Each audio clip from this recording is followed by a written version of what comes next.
What's up, vapors? Thanks for checking out Daily Vape TV. My name is Nick, and it's Fresh Build Friday. That's right, it's that time of the week again where we get you ready for the weekend with a brand new coil build. So a few weeks ago, I told you guys that I was going to be doing more device-specific builds, and this is kind of the first idea that popped into my head when I thought of that.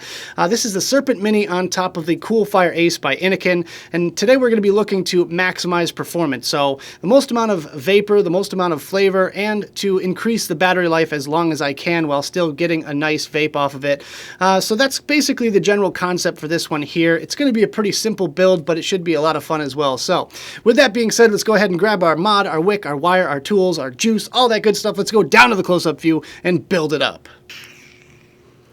Alright guys, so today we're going to be using some Mad Rabbit Nichrome 80 wire. I've got 26 gauge and 36 gauge. That's what we're going to be using for this build. So I'm just going to cut about a 6-inch piece off there. We're going to do our normal 90-degree bend. Put it inside the chuck of the drill like so.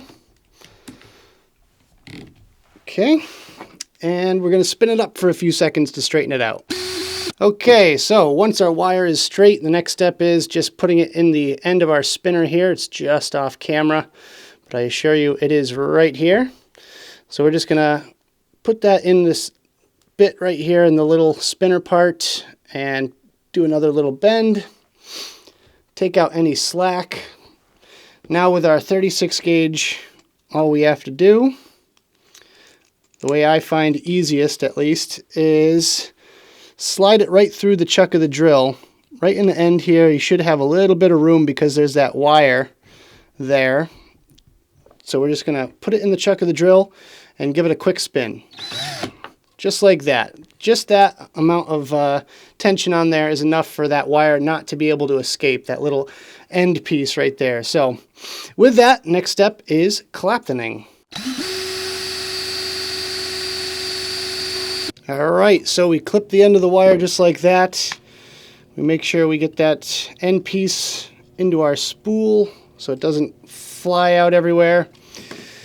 And that's about it. That's a pretty easy way to make a quick little segment of clapton wire. I'm just going to actually snip off this end here, boop, and this end here. And there you go. You got yourself a nice little section of clapton wire. So let's bring in our jig and we'll make a coil. So I've got the 2.5 millimeter post on our jig, and that's what we're going to be using for this coil today. I'm not actually going to use the end of the jig, but I will just be doing it by hand. So real quick, let's do a 6-wrap coil. And now one trick you want to use with this one here is you want to go very gently. You don't want to pull it too tight because it could end up just sliding that clapton wire all the way off our coil here. I did kind of pinch the ends off camera a little bit so that it stayed on a little bit better, but you just got to be really cautious with this one here. So there we go.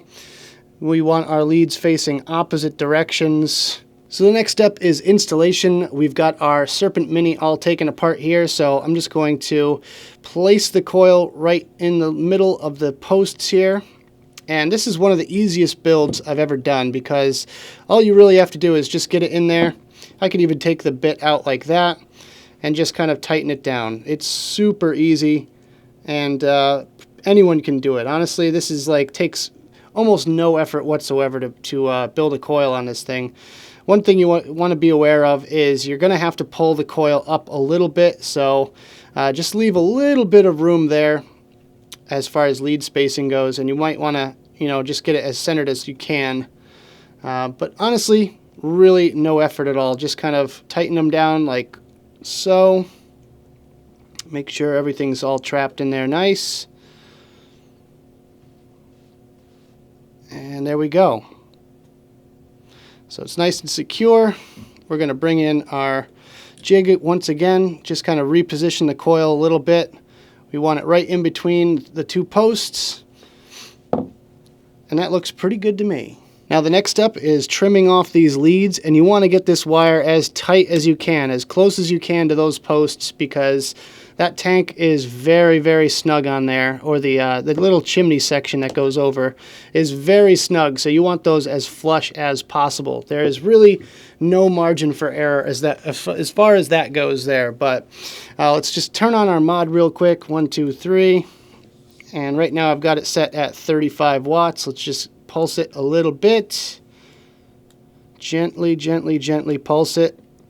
We're going to pinch and pulse.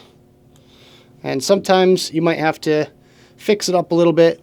Just let that coil cool off a little before you go and put your jig back through, but you just want to lift up on it, reposition it if necessary, but it doesn't really take much effort for this coil to work properly in this tank here. So just like that. Heats up from the center out, which is exactly what we're looking for here. Just want to make sure everything's good and tight before we go ahead and wick this thing. Just gentle pulses, and leave your tweezers on there as it cools. Just like that. So just leaving your tweezers on there as the coil cools down actually will tighten it up a little bit more. And yeah, that's looking pretty good. So let's fire it up one more time, making sure everything's even. Yeah, that looks pretty good to me.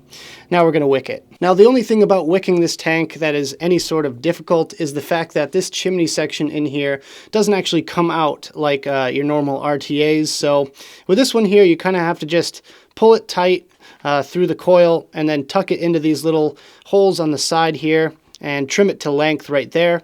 Then you want to just kind of test it by putting the cap on, taking it back off, and if you have to trim it anymore, go for it. If not, then I usually put a little bit of juice on there, put the cap on, make sure it actually vapes before I fill it up. So that's what we're going to do.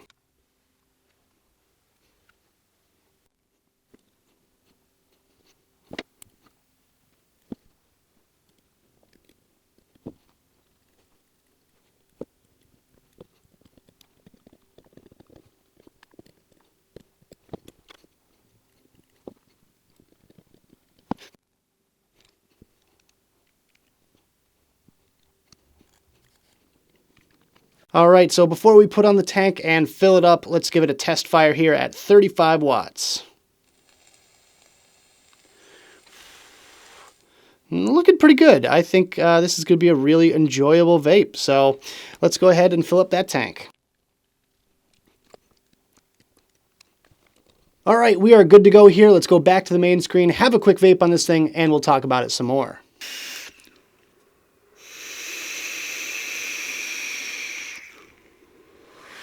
Alright guys, so let's take a couple minutes and talk about the coils that we just built. So first and foremost, this came out to 0.68 ohms. I'm vaping it at 35 watts, and it's getting up to about almost 5 volts, which is kind of surprising. So it's a little bit actually high for the coil that we built. But in any case, the first category I always do is the heat. Heat on this one is spot on. I'm using this Serpent Mini wide open, and I don't have the Coolfire ACE maxed out. I like it at 35 watts. It tends to be my comfort zone with this one here. I might actually turn it down to about 30 watts because I feel like I'm kind of drying out that coil a little bit faster than this thing can actually wick. But with that being said, it's not too bad at 35. I could definitely get, you know, a larger plume of vapor with it. But my second category is the ramp up and ramp down time. The ramp up time is almost instantaneous. Now, Clapton wire is notoriously famous for kind of not really ramping up quite as quickly as, you know, let's say fused Claptons or something like that, depending on the core, obviously. But